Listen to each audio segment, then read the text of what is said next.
सबको नमस्कार। कल 20 तारीख है और केंद्र सरकार के दिशा निर्देशों के अनुसार कल से उन क्षेत्रों में जहाँ पे कोरोना का असर कम है या कोरोना नहीं है, वहाँ पे लॉकडाउन के शर्तों में थोड़ी ढील दी जा सकती है।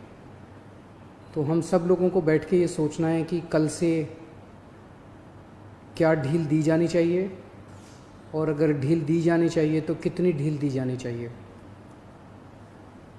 केंद्र सरकार का कहना है कि जो हॉटस्पॉट्स हैं और जो कंटेनमेंट जोन्स हैं उनमें ढील फ़िलहाल नहीं दी जानी चाहिए, क्योंकि वहाँ पे स्थितियाँ ख़राब हैं और अपने को कंट्रोल करने की ज़रूरत है।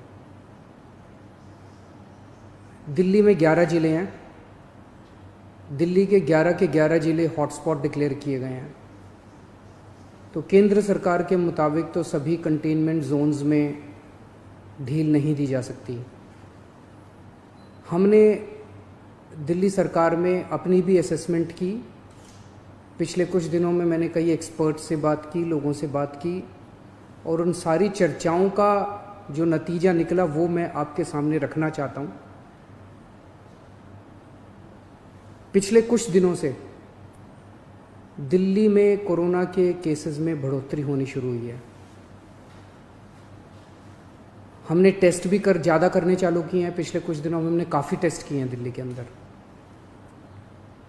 और कोरोना के केसेस में बढ़ोतरी भी चालू हुई है। कल हमारे पास 736 केसेस के टेस्ट की रिपोर्ट आई। उन 736 में से 186 कोरोना के मरीज निकले, यानी कि 25% लोग कोरोना के मरीज निकले। 186 तो काफ़ी ज़्यादा है। ये 186 के 186 सभी एसिम्प्टोमेटिक हैं। इनमें किसी में भी सिम्टम्स नहीं है। किसी को बुखार नहीं है, किसी को खांसी नहीं है, किसी को सांस की शिकायत नहीं थी।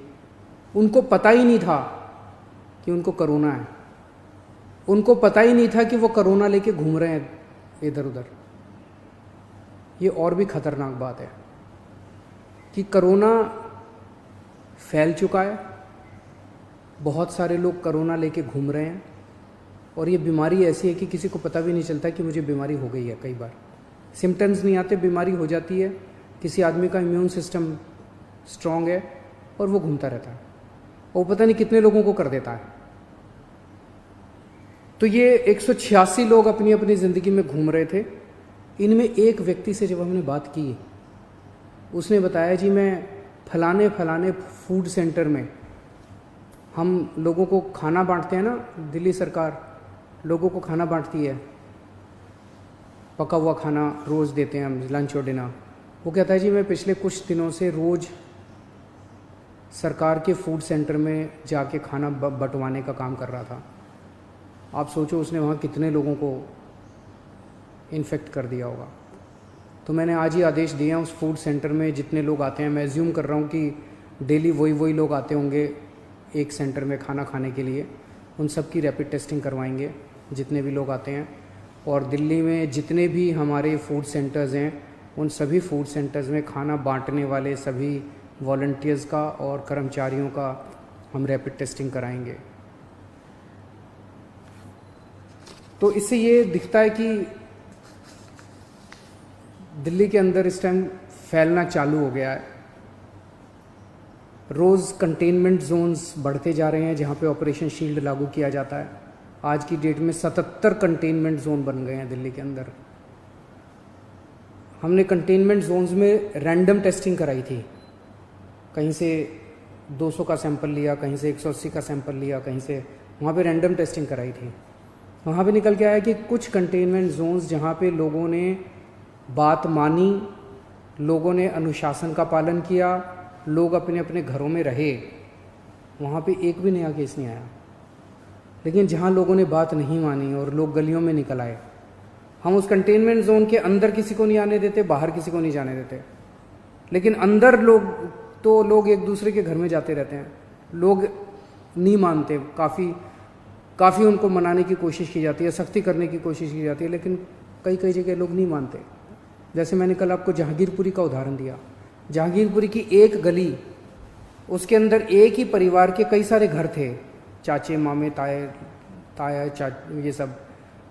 उनमें एक ही परिवार के 26 केस पॉजिटिव निकले, क्योंकि वो माने ही नहीं। कंटेनमेंट जोन होने के बावजूद वो एक दूसरे के घरों में जाते रहे। तो जहाँ जहाँ कंटेनमेंट जोन में लोगों ने बात मानी है, वहाँ एक भी नए केस नहीं मिले, और जहाँ लोगों ने बात नहीं मानी, वहाँ पे कुछ कंटेनमेंट जोन्स में कई नए केस निकल के आए हैं। तो एक चीज़ तो यह है कि दिल्ली में कोरोना तेजी से फैल रहा है, पर अभी स्थिति नियंत्रण के बाहर नहीं है, स्थिति नियंत्रण में है। स्थिति चिंताजनक है, पर घबराने की ज़रूरत नहीं है। अपने को सबको अनुशासन में रह के इसको कंट्रोल करने की ज़रूरत है।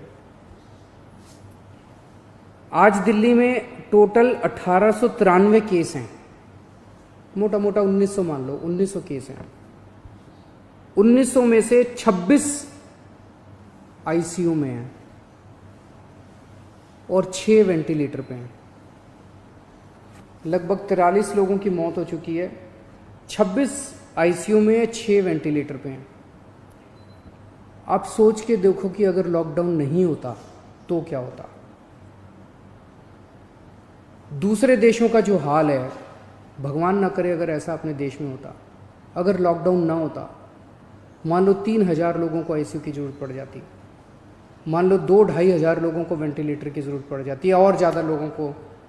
इतने तो आईसीयू ही नहीं थे, इतने तो वेंटिलेटर ही नहीं है।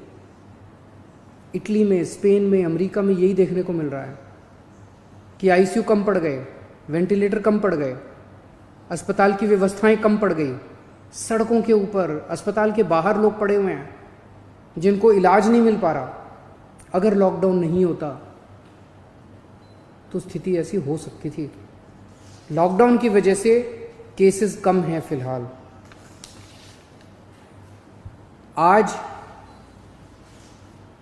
दिल्ली में पूरे देश की 2% जनसंख्या रहती है, लेकिन पूरे देश के जितने कोरोना के मामले हैं उसका 12% मामले कोरोना के दिल्ली में हैं। क्यों? दिल्ली देश की राजधानी है, इसीलिए दिल्ली को कोरोना की सबसे मुश्किल लड़ाई इस टाइम दिल्ली लड़ रही है। पिछले 2-2.5 महीने के अंदर विदेशों से जितने लोग आए वही लेके आए कोरोना विदेशों से, अपने देश में तो था नहीं। जितने विदेशों से लोग आए, सबसे ज़्यादा लोग दिल्ली में आए, क्योंकि दिल्ली देश की राजधानी है। अंतर्राष्ट्रीय एयरपोर्ट और भी कई जगह है, लेकिन सबसे ज़्यादा लोग यहाँ आते हैं। सबसे ज़्यादा लोग यहाँ आए, उनको हमने क्वारंटाइन में रखा, लेकिन उसके पहले नहीं रखा था, बाद में आई गाइडलाइंस। तो सबसे ज़्यादा मार दिल्ली को बर्दाश्त करनी पड़ी। मरकज़ के अंदर जो इंसिडेंट हुआ उसका भी सबसे ज़्यादा मार दिल्ली को बर्दाश्त करनी पड़ी। इसे दिल्ली पे सबसे बड़ी जिम्मेदारी पड़ी। तो आज जब ये निर्णय अपने को लेना है कि कल से कुछ ढिलाई देनी है कि नहीं देनी, मैं भी देना चाहता हूँ ढिलाई। इतनी सख्ती बड़ी मुश्किल हो जाती है। कैसे लोगों का गुजारा चलेगा, कैसे लोगों की रोजी रोटी चलेगी, कैसे लोगों का घर चलेगा। लोग बहुत मुश्किल में हैं, बच्चों के स्कूल बंद है। हम भी ढिलाई देना चाहते हैं, लेकिन ढिलाई देना बड़ा आसान है, और ढिलाई दे दी और स्थिति बहुत ख़राब हो गई, और उसके बाद अगर आईसीयू कम पड़ गए और अस्पताल के बेड कम पड़ गए और वेंटिलेटर कम पड़ गए और ऑक्सीजन कम पड़ गई और पता नहीं कितनी अगर जानें चली गई, तो हम कभी अपने आप को माफ़ नहीं कर पाएंगे। इसीलिए इन सब चीज़ों को ध्यान में रखते हुए हमें लगता है अभी थोड़ा संयम बरतने की ज़रूरत है। हमने निर्णय लिया है अपने दिल्ली वासियों के ज़िंदगी का ख्याल रखते हुए, सबकी सेहत का ख्याल रखते हुए, कि फ़िलहाल लॉकडाउन की शर्तों में कोई ढिलाई नहीं दी जाएगी। 1 हफ्ते के बाद फिर से हम सारे एक्सपर्ट्स के साथ बैठ के, सबके साथ बैठ के इस पे दोबारा इसकी असेसमेंट करेंगे, और अगर ज़रूरत पड़ी तो उसके बाद ढिलाई दे सकते हैं।